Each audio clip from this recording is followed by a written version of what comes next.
साथियों नमस्कार। रावण पर विजय प्राप्त कर और 14 वर्ष का वनवास काट प्रभु राम अयोध्या वापस आए, जिसके उपलक्ष्य में दीपावली का त्यौहार मनाया जाता है। परंतु उसी दिन श्री गणेश और माँ लक्ष्मी की पूजा क्यों होती है, इस प्रश्न का उत्तर आइए खोजते हैं। एक बार दशहरा बीत चुका था, दीपावली समीप थी। तभी एक दिन कुछ युवक युवतियों की एनजीओ टाइप टोली एक कॉलेज में आई। उन्होंने छात्रों से कुछ प्रश्न पूछे, किंतु एक प्रश्न पर कॉलेज में सन्नाटा छा गया।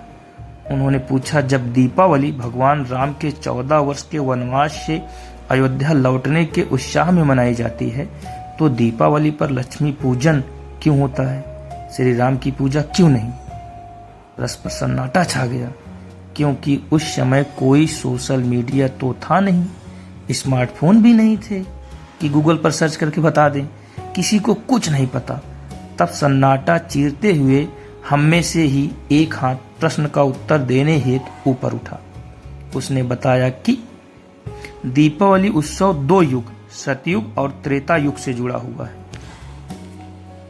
सतयुग में समुद्र मंथन से माता लक्ष्मी उस दिन प्रकट हुई थी, इसीलिए लक्ष्मी पूजन होता है।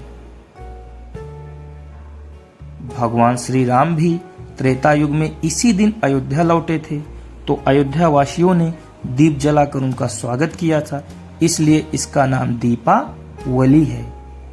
इसीलिए इस पर्व के 2 नाम हैं, लक्ष्मी पूजन जो सतयुग से जुड़ा हुआ है, और दूजा दीपावली जो त्रेता युग प्रभु श्री राम और दीपों से जुड़ा हुआ है। हमारे उत्तर के बाद थोड़ी देर तक सन्नाटा छाया रहा, क्योंकि किसी को भी उत्तर नहीं पता था। यहां तक कि प्रश्न पूछ रही टोली को भी नहीं। एक और प्रश्न भी उन लोगों का था कि लक्ष्मी और श्री गणेश का आपस में क्या रिश्ता है, और दीपावली पर इन दोनों की पूजा क्यों होती है? तो श्री गणेश और माँ लक्ष्मी का आपस में क्या रिश्ता है जो दीपावली के दिन इन दोनों की पूजा होती है? आइए इसका उत्तर भी जानते हैं हम। लक्ष्मी जी जब सागर मंथन में मिली, मतलब सागर मंथन में प्राप्त हुई, 14 रत्नों में एक रत्न माँ लक्ष्मी भी थी, और भगवान विष्णु से विवाह किया, तो उन्हें धन और ऐश्वर्य की देवी बनाया गया। उन्होंने धन को बांटने के लिए मैनेजर कुबेर को बनाया। कुबेर कुछ कंजूस प्रवृत्ति के थे, वे धन बांटते नहीं थे, स्वयं धन के भंडारी बनकर बैठ गए। माता लक्ष्मी परेशान हो गई, उनकी संतान को कृपा नहीं मिल रही थी। माता लक्ष्मी के जो भक्त थे उनको धन प्राप्त नहीं हो रहा था। उन्होंने अपनी व्यथा भगवान विष्णु को बताई। भगवान विष्णु ने उन्हें कहा कि तुम मैनेजर बदल लो, अपना मैनेजर बदल लो, सब ठीक हो जाएगा। माँ लक्ष्मी बोली, नहीं, यक्षों के राजा कुबेर मेरे परम भक्त हैं, उन्हें बुरा लगेगा। तब भगवान विष्णु ने उन्हें श्री गणेश जी की दीर्घ और विशाल बुद्धि का प्रयोग करने की सलाह दी। भगवान विष्णु ने कहा, तब आप श्री गणेश से मिलो, वही कुछ आपको सलाह देंगे। माँ लक्ष्मी ने श्री गणेश जी को बुलाया और कहा कि आप धन का डिस्ट्रीब्यूटर बन जाइए। श्री गणेश जी ठहरे महाबुद्धिमान। वे बोले, माँ ठीक है, मैं धन का डिस्ट्रीब्यूटर बन जाऊंगा, लेकिन मैं जिसका भी नाम बताऊंगा उस पर आप कृपा कर देना, कोई किंतु परंतु नहीं। माँ लक्ष्मी ने हाँ कर दी। अब श्री गणेश जी लोगों के सौभाग्य के विघ्न, रुकावट को दूर कर उनके लिए धनागमन के द्वार खोलने लगे। कुबेर भंडारी ही बनकर रह गए, श्री गणेश जी पैसा प्रदान करने वाले बन गए।